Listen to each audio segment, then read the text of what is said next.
Welcome BTGers to another episode here from the Nürburgring, but this time we're on the Nürburgring Grand Prix circuit. On today's video I'm going to be driving Ian's E92 BMW M3.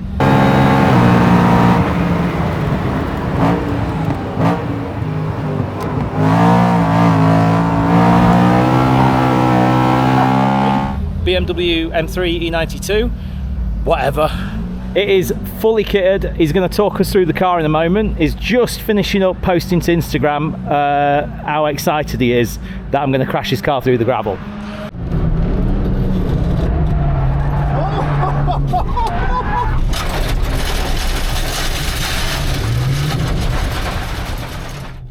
Right. So Ian, say hi to these are the people. There's like a million people in this camera, so you just gotta say hi to them all. Hi. No, they're in the back somewhere. Hello.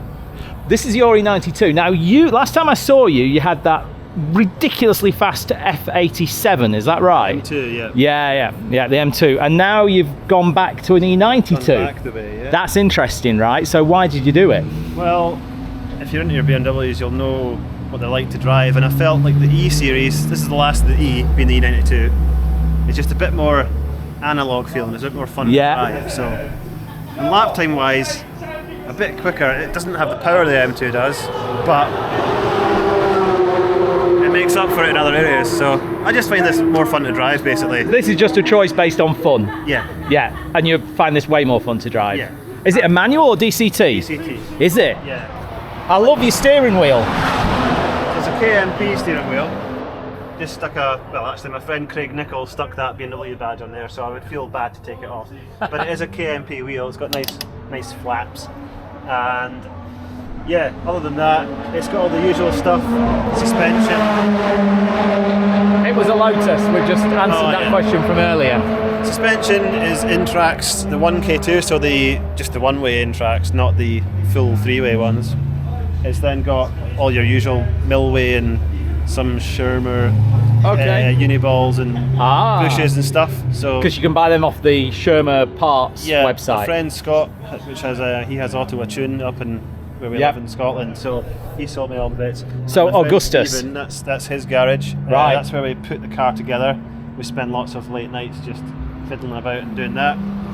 The cage itself was put in by Custom Cages down in Daventry. Yeah. And they actually fitted it. So the full job done by them. Did they do the paint as well? No, I got that done up locally at home. Right. The paint's alright. I mean, it's the guy done it in a bit of a hurry as usual. I was last minute asking him. It's a very, very serious cage. Yeah, it is. It's got all the pickup points. The only thing the cage doesn't have is it doesn't have the link through the front struts. Okay. But everywhere else, subframe, rear struts. You've got more crosses than a. So yeah, it ends in there. Yeah. It doesn't go through it. Doesn't go through the firewall. But, you know, it's made it. Well, you jack the car up, open and shut these flimsy doors. Yeah. And it doesn't. There's not a millimetre of movement in the chassis. What are the doors? They are from a chap called. Oh, what's his name again? Bloody heck, I can't remember. Motorsports Plastics. Yeah, ACW made the windows. Yep. Matty Evans. Matty the guy Evans that makes the doors. They are okay. I mean, the passenger was a bit better than the drivers. This is, you know, it is what it is. It's a lightweight door. It does the job. It saves a huge amount of weight. The doors is the biggest weight saving you can make. Yeah. I mean, between them, they're less. I mean, I would say 10 kilograms. You can do doors like this. Just in my opinion, you can do amazing racing doors like this if you have an amazing roll cage to match. Absolutely. I would not want somebody to come and sit on my lap. Which they would do if it wasn't for the cage. So, you know, that's got a good, between the standard car and all this, you're kind of alright, I think. Hopefully never find out. But anyway, it's good to know that that's there. I would never have fitted them otherwise. Stock diff? Stock diff, totally stock. So stock ratio as well? Okay. I did try 3.62 ratio. Drexler in it. I didn't like it. Okay. Not so much the Drexler part, that was fine. But the ratio, just at our local track, Knock Hill, coming out the hairpin, you needed, it was horrible. So it wasn't as quick. In the same way that I'm always here at the Nürburgring, you're always at Knock Hill, right? That's what it looks like. It's our back garden, so. Yeah. And it's a great little track. It's got a bit of everything. It's short, but it's good. Cool. And Ian's going to let me drive it. So we'll go down to pit lane and go out on the track. And you can feel free to shout at me, hit me, slap me around the back of the helmet, whatever. You're fine.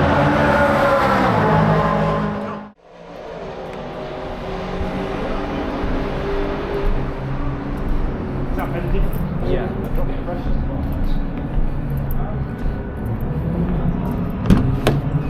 Ooh, this is serious. Look at this. Oh, look, it's got the nice belts though. Yeah, I hate fucking about harnesses more than necessary, so.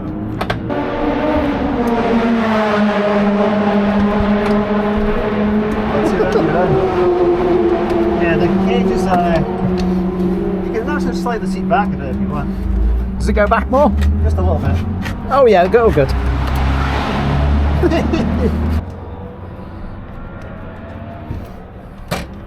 That's it.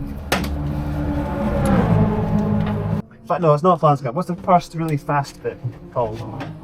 Hold your brake and go down into Foxhole. Oh, Schwedenkreuz. So I was there, and I started to realise that my door wasn't fully shut, and there was daylight like up here. So. Oh yeah, because you get up to the high speed, and it starts to peel it open, doesn't it? But when it's shut fully, it's fine because it sits underneath those seals. I've had that in a few races. Yeah, it's not ideal. So what do I need to know? So, you know, the usual CRSs take a lap from like, yeah. Yep. Yep, just put it on. That's it. Press the M Sport button once, just push it in manual. Nice. Oh god, that's the only error on the dash, it's the fog light thing. And then just press and hold DSC, which puts the DSC off. This one? Yep. Just press and hold it for like a second. That's it. Brilliant. Nice. Yeah. I'm just pushing all the buttons. That's you.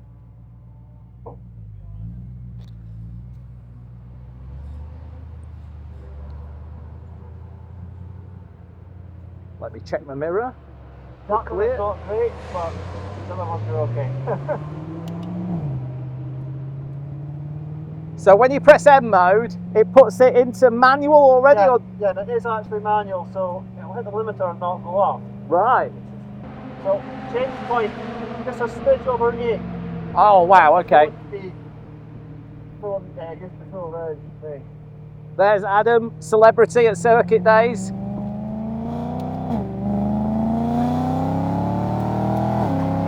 Whoa, it's a bit faster than the Yaris. It was a bit.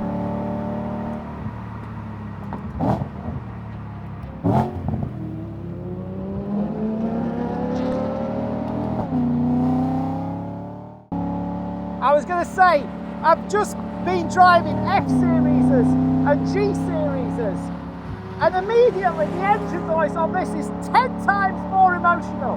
So much better. So much better. I mean, when you think about it, this is a legendary motor. People will remember this V8 for 100 years. Over 100 horsepower per litre, so highly strong. Wow! First impressions are amazing.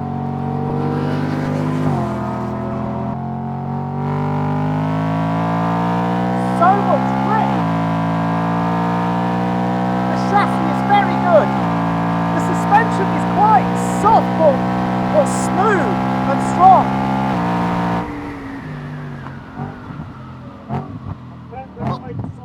Deliberately. Yeah. Seems to work better that way. The brakes are too good for me. I'm braking too early. This is 10 times sexier than any F87. It's just, there's a link between you and the car that's more direct. This is on the Nankang CRSs. But normally Ian would run it on Yoko AO52s, which are also my favourite tyre. Oh, this is a beast.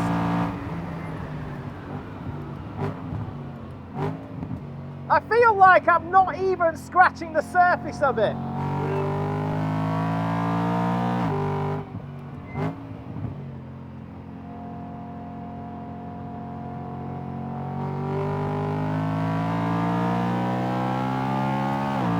Oh! Oh!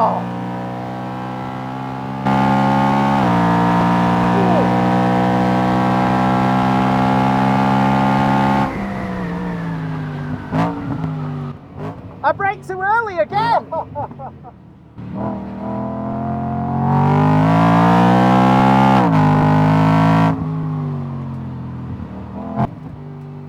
I mean, there's just something in this car that is not present in any F series or G series car. Yeah, yeah.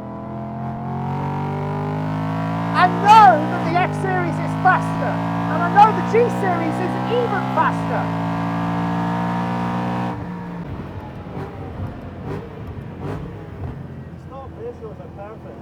I'm just throwing this video together, and this is Dale from the future with a raging man flu, very late at night in my little man cave, and I just really need to explain what happens next, because what happens next is Stephen, Ian's friend, the guy who owns Augustus Autos, the guy who's got the sister car to this car, except like he's got three-way adjustable nitrons on it, he's got AO52s, but you know, he's not as experienced at racing as Ian or myself, but he's still a very quick driver. He pops out of the pit lane in front of us, and I've just had 3 laps, gently warming up, getting to feel his car, and Ian's just telling me, yeah, flat out through this corner, flat out through Schumacher, and he's always just encouraging me to go a bit faster.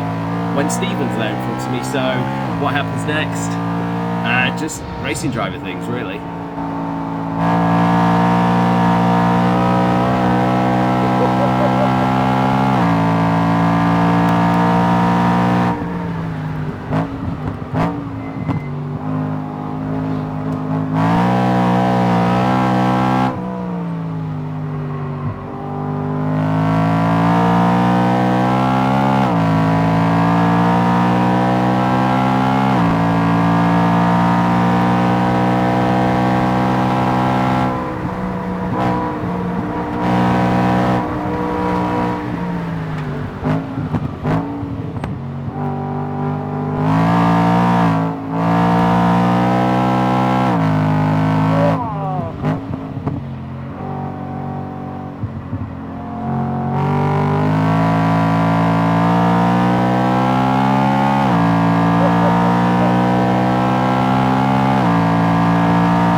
I know that the Fs and the Gs are faster on the lap time, and if you throw unlimited money at them, they get very, very fast. But do they get fun? Do they get emotional? Some of that, but you know, this thing, in terms of lap times here, Spa, not hill, not much that'll, there's hardly any Fs that'll do the lap time this does. I can't thank you enough, Ian, for letting me play with your toy. It's a bit different to the Golden Yaris. It's pretty compliant as well, isn't it? It doesn't feel dangerous, it doesn't feel stiff. No. It doesn't have any of that bounciness that you would associate with a racing car.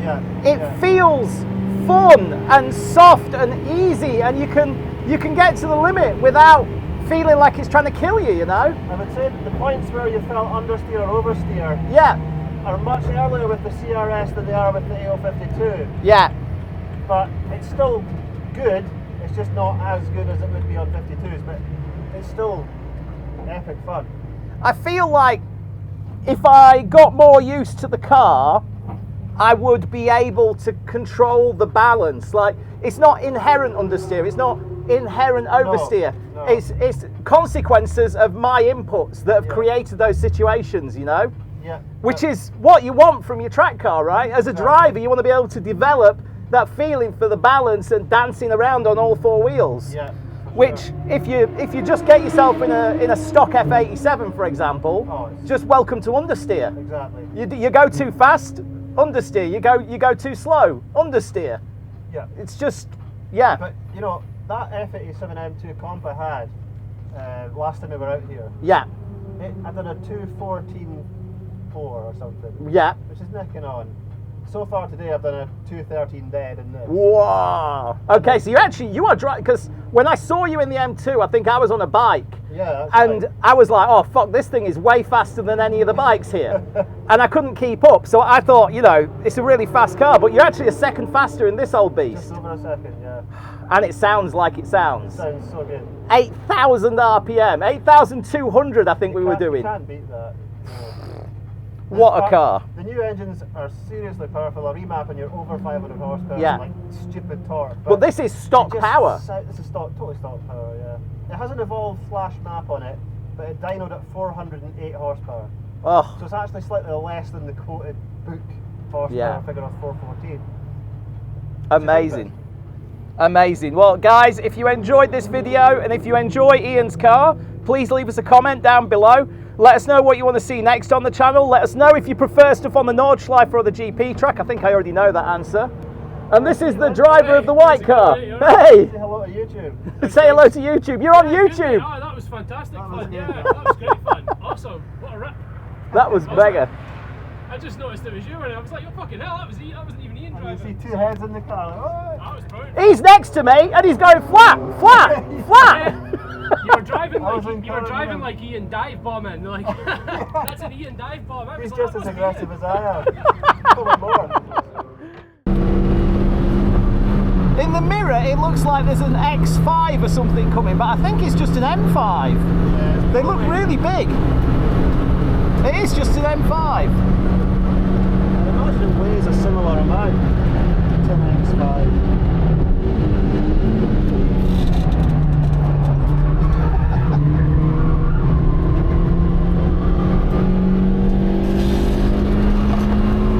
I like just getting that oversteer to the apex, you know, and then just nail the apex as you bring the steering back true. It's brilliant.